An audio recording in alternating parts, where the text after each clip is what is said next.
இப்போ என்கிட்ட 50,000 ரூபாய் இருக்கு, நான் சேலரி வாங்க ஆரம்பிச்சிட்டேன் அப்படின்னா என்னால் 30 வயசுக்குள்ள வீடு வாங்கிட முடியுமா?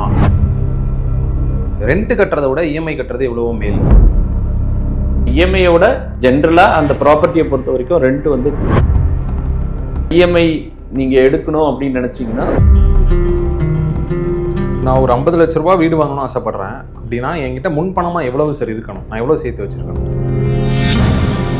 சேஃபான இஎம்ஐ லிமிட் அப்படின்னா எவ்வளவு இருக்கணும்? மகிழ்ச்சியான லைஃப் வேணும் அப்படின்னா கழுத்து வரைக்கும் கடன் வாங்க வேண்டிய விஷயத்துக்கு ஃபர்ஸ்ட் ஸ்டெப்பு வந்து உங்களுடைய மொத்த சேவிங்ஸையும் எக்ஸாஸ்ட் பண்ணிவிட்டு நீங்கள் கொண்டு போய் அதை டவுன் பேமெண்ட்டாக போடுறது தான்.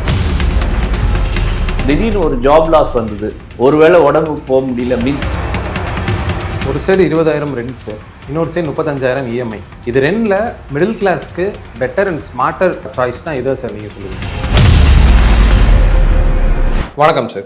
வணக்கம் சார். நம்ம நிறைய வீடியோஸ் வீடு வாங்கலாமா வேணாமா அந்த மாதிரி பேசியிருக்கோம். பட் இன்னைக்கு ஒரு ரியல் லைஃப் சஜஷன்ஸோட நான் வந்திருக்கேன் சார். நிறைய பேர் கேட்குற ஒரு விஷயமா என்ன இருக்குது அப்படின்னா, இப்போ என்கிட்ட 50,000 ரூபாய் இருக்குது, நான் சேலரி வாங்க ஆரம்பிச்சிட்டேன் அப்படின்னா என்னால் 30 வயசுக்குள்ளே வீடு வாங்கிட முடியுமா அப்படின்னு சொல்லி கேட்டிருக்காங்க. 30 வயசுக்குள்ளே வீடு வாங்க முடியும், ப்ரொவைடட் உங்களுக்கு அந்த டிசிப்ளின் இருந்ததுன்னா நிச்சயமாக வாங்க முடியும். நீங்கள் பண்ண வேண்டிய விஷயங்கள் என்னென்னா டிசிப்ளின்னா முதல்ல உங்களுக்கு 20% இஎம்ஐக்கு மீன்ஸ் வந்து உங்களுடைய டவுன் பேமெண்ட் வேணும். இஎம்ஐ ஆரம்பிக்கிறதுக்கு முன்னாடி அந்த அமௌண்ட்டை வந்து ஃபஸ்ட்டு கோலாக நீங்கள் வந்து ஸ்டார்ட் பண்ணணும். நெக்ஸ்ட் ஒரு 3-4-5 இயர்ஸ்க்குள்ளே அந்த அமௌண்ட்டை சேர்த்து வைக்க முடியுமா அப்படின்னு பார்க்கணும். அதுக்கு நீங்கள் ஒரு அக்ரெசிவ் சேவிங் பிளானை வந்து ஸ்டார்ட் பண்ணணும். ஜென்ரலாக எல்லாரும் 20% வாங்க. நீங்கள் இது 30 வயசுக்குள்ளேயே வாங்கணும் அப்படின்னும் போது அந்த டவுன் பேமெண்ட் இல்லாத பட்சத்தில் அட்லீஸ்ட் ஒரு 40% 45% ஆச்சும் இன்கம்லேருந்து சேவ் பண்ண முடியுமா அப்படின்றத எக்ஸ்ப்ளோர் பண்ணணும். பெரிய ரெஸ்பான்சிபிலிட்டி இல்லைன்னா நிச்சயமாக அவங்க வந்து சேவ் பண்ணலாம். இந்த மாதிரி ஒரு ஃபினான்ஷியல் அட்வைஸை ஒரு சில இடங்களில் நான் பார்த்துருக்கேன்.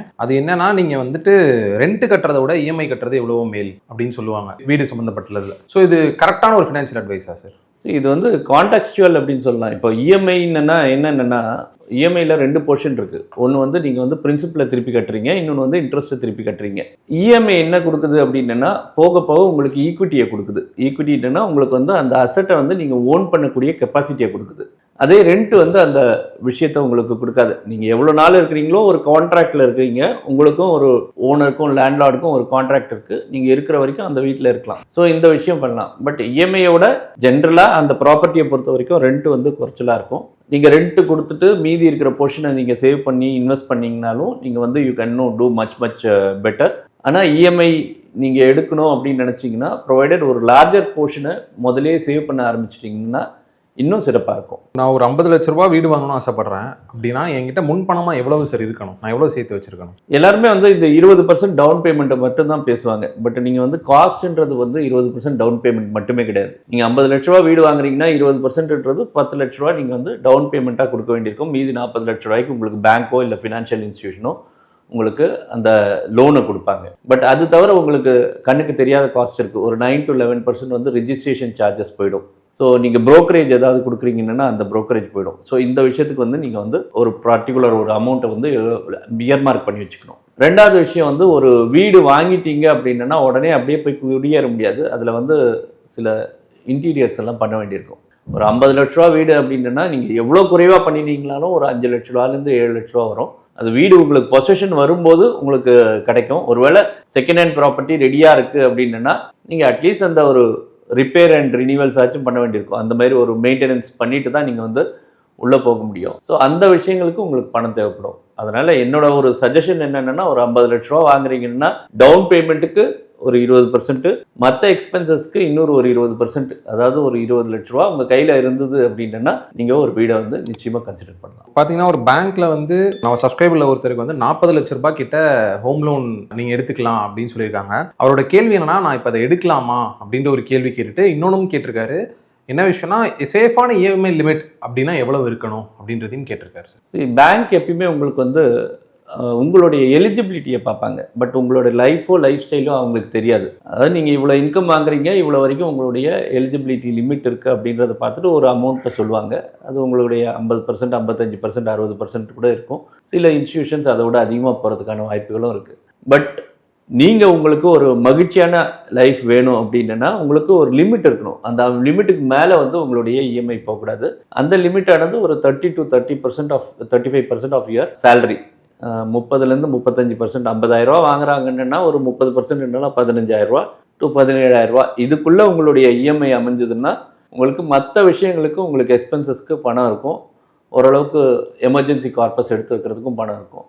இது இருந்ததுன்னா மகிழ்ச்சியான ஒரு லைஃப் இருக்கும். ஃபர்ஸ்ட் டைம் வீடு வாங்க போகிறவங்க எப்பயுமே மெஜாரிட்டியாக பண்ணுற ஒரு விஷயம் என்னன்னா, தனக்கிட்ட இருக்க சேவிங்ஸ் எல்லாத்தையுமே போட்டு அந்த டவுன் பேமெண்ட்டை ஃபஸ்ட்டு கட்டிடுவாங்க. நம்ம வீடு இப்போ ஓரளவு நம்ம பேரில் இருக்குது, நம்ம அப்படியே பார்த்துக்கலாம் அப்படின்ற மாதிரி நினைப்பாங்க. இது ஒரு கரெக்டான மூவா சார்? சரி, இது மாதிரி நிறைய பேர் பார்த்துருக்குறோம். நம்ம நிறைய பேர் வந்து முதல்ல அந்த விஷயத்தை பண்ணிவிட்டு அதுக்கப்புறம் வருவாங்க, சார் இது மாதிரி இருக்குது என்ன பண்ணலாம் அப்படின்ட்டு. அதாவது கழுத்து வரைக்கும் வந்து உங்களுடைய கடன் வாங்க வேண்டிய விஷயத்துக்கு ஃபஸ்ட்டு ஸ்டெப்பே வந்து உங்களுடைய மொத்த சேவிங்ஸையும் எக்ஸாஸ்ட் பண்ணிவிட்டு நீங்கள் கொண்டு போய் அதை டவுன் பேமெண்ட்டாக போடுறது தான். உங்கள் கையில் எதுவுமே கிடையாது, திடீர்னு ஒரு ஜாப் லாஸ் வந்தது, ஒருவேளை உடம்பு போக முடியல, மீன்ஸ் ஒரு உடம்பு சரியில்லை, ஏதோ ஒரு மெடிக்கல் நீடு, ஒரு 6 மாதம் வேலைக்கு போக முடியல, இந்த மாதிரி விஷயங்கள். இப்போ கோவிட் டைம் வந்தது, ஏதோ ஒரு டெம்பரரி ஒரு இன்கம் லாஸ் இருக்குது அப்படின்ற மாதிரி எல்லாம் இருந்ததுன்னா என்ன பண்ணுவோம்? எமர்ஜென்சிக்கு என்ன பண்ணுவோம்? அந்த டைமில் வந்து பணம் கிடையாதுன்னா என்ன பண்ணுவோம்? இஎம்ஐக்கு கட்ட வேண்டியது கட்டியே ஆகணும். டெஃபினட்டாக வந்து அந்த ரிலாக்ஸேஷன் உங்களுக்கு வரவே வராது. நீங்களாக என்ன பண்ணணும்னா டெஃபினட்டாக அதுக்குன்னு ஒரு எமர்ஜென்சி கார்பஸ் வச்சுக்கணும். ஒரு 6 மாதமாச்சும் உங்களுடைய எக்ஸ்பென்சஸ்க்கு எவ்வளோ மந்த்லி எக்ஸ்பென்சஸ் இருக்கோ அதுக்கான 6 மாதத்துக்கான எக்ஸ்பென்சஸ் கையில் வச்சுருந்தேன்னா இந்த மாதிரி ஏதாவது வரும்போது உங்களை வந்து அது சேவ் பண்ணும். மொத்த பணமும் கம்ப்ளீட்டாக வந்து ப்ராப்பர்ட்டிலேயே போய் லாக் ஆகிடுச்சுன்னா ஏதாவது டேஞ்சர் ஆர் ஏதாவது இழப்பாக வரும்போது உங்களுக்கு வந்து அதுக்கான கஷ்டங்கள் இருக்கும். ஒரு சைடு 20,000 ரெண்ட் சார், இன்னொரு சைடு 35,000 இஎம்ஐ. இது ரெண்டில் மிடில் கிளாஸ்க்கு பெட்டர் அண்ட் ஸ்மார்ட்டர் சாய்ஸ்னால் இதை சார் நீங்கள் சொல்லுவீங்க? சரி, முதல்ல இந்த கேள்வியில் வந்து அவங்களுடைய இன்கம் எவ்வளோ அப்படின்றது தெரியணும். ஒரு 35,000 இஎம்ஐன்னா அவங்களுடைய இன்கம் வந்து 1 lakh இருந்ததுன்னா 30% 35% தான் இஎம்ஐ போகுது, அதுக்கு பரவாயில்ல. இல்லை அவங்களோட இஎம்ஐ வந்து 35,000, அவங்களுடைய இன்கம் 50,000 அப்படின்னா டெஃபினட்டாக இஎம்ஐ சரியான ஆப்ஷனே கிடையாது. நிம்மதியாக ரெண்ட்டுக்கு போங்க, மீதி இருக்கிற 35,000த்தில் அட்லீஸ்ட் ஒரு 15,000 ரூபா சேவ் பண்ணுறதுக்கு முயற்சி பண்ணுங்கள். அதுக்கப்புறம் யூ கேன் இன்னும் கன்சிடர் ஓரளவுக்கு பணம் சேர்ந்ததுக்கப்புறம் வீடு வாங்குறதுக்கு ட்ரை பண்ணுங்கள்.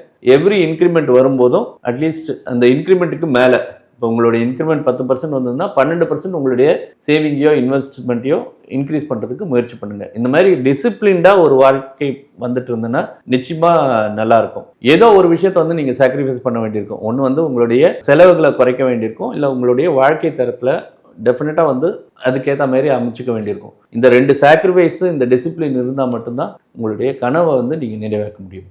சார் இந்த கொஸ்டின் உங்களை வச்சு கேட்டிருக்காங்க சார். என்னன்னா இப்போ உங்களுக்கு 27 வயசு ஆகுது சார், உங்கள்கிட்ட 0 சேவிங்ஸ் சார், 50,000 ரூபாய் உங்களோட ஏர்னிங் சார், மந்த்லி 50,000 ஏர்ன் பண்ணுறீங்க அப்படின்றப்போ இன்னும் 3 வருஷம் தான் இருக்குது, 30 வயசு ஆகுது. அதுக்குள்ளே உங்களால் வீடு வாங்க முடியுமா? அப்படி முடியும்னா நீங்கள் என்ன பண்ணுவீங்க?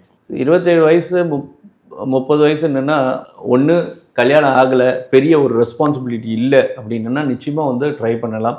இல்லை கல்யாணத்துக்கு பார்த்துக்கிட்டு இருக்காங்க, அந்த மாதிரி விஷயங்கள் எல்லாம் இருந்ததுன்னா டெஃபினட்டாக வீடு வாங்குறதுக்கு கொஞ்சம் டைம் எடுத்துக்கிறது நல்லது. ஏன்னா உங்களுடைய எக்ஸ்பென்சஸை பொறுத்து தான் நீங்கள் வந்து இந்த கனவை வந்து அமைச்சிக்க முடியும். 3 வருஷத்துக்குள்ளே உங்களுக்கு அந்த டவுன் பேமெண்ட் வாங்குறதுக்கு சேவிங்ஸ் அதிகமாக தேவைப்படும். இப்போ 40% சொல்லிட்டு இருந்தேன். சில பேர் வந்து எனக்கு தெரிஞ்சு ஒரு 60% சேவ் பண்ணுறவங்கலாம் எத்தனையோ பசங்க இருக்காங்க. மீன்ஸ் இப்போ போன ஒரு 3 மாதத்துக்கு முன்னாடி ஒருத்தரை பார்த்தேன். அவருடைய இன்கம்மை நாங்கள் அனலைஸ் பண்ணி அவருக்கு சொல்லும்போது அவருக்கு ஒரு 50-60% வரைக்கும் சேவ் பண்ண முடியுமா அப்படின்னு கேட்டிருந்தோம். அவர் இமீடியட்டாக ஒத்துக்கிட்டாரு. 60%க்கு மேலேயே இன்றைக்கி சேவ் பண்ணிக்கிட்டு இருக்காரு ஒரு யங்ஸ்டர். ஏன்னா வந்து வீட்டில் பெரிய செலவுகள் கிடையாது, சொந்த வீடு அப்படின்னும் போது அப்பா அம்மா வந்து ஓரளவுக்கு சப்போர்ட் இருக்குது, அதனால் இன்கம்மை ஓரளவுக்கு சேவ் பண்ணலாம் அப்படின்ற சாய்ஸ் அவர் எடுத்திருக்காரு. பட் அது வந்து எல்லாருக்குமே பொருந்தாது. சில பேர் வந்து உலகத்தை சுற்றி பார்க்கணுன்னு நினைப்பாங்க, ஒரு ட்ராவல் இருக்கணும்னு நினைப்பாங்க, இல்லை வந்து ஒரு மகிழ்ச்சியான ஒரு லைஃப் ஸ்டைல் இருக்கணும், வேலை பண்ணுறதோடு சேர்த்து வந்து வீக்கெண்டில் வந்து நமக்கு வந்து ஒரு மகிழ்ச்சியான லைஃப் ஸ்டைல் இருக்கணும் அப்படின்ற மாதிரி நினைப்பாங்க. இந்த மாதிரி செலவுகளெல்லாம் அதிகமாக இருக்கும்போது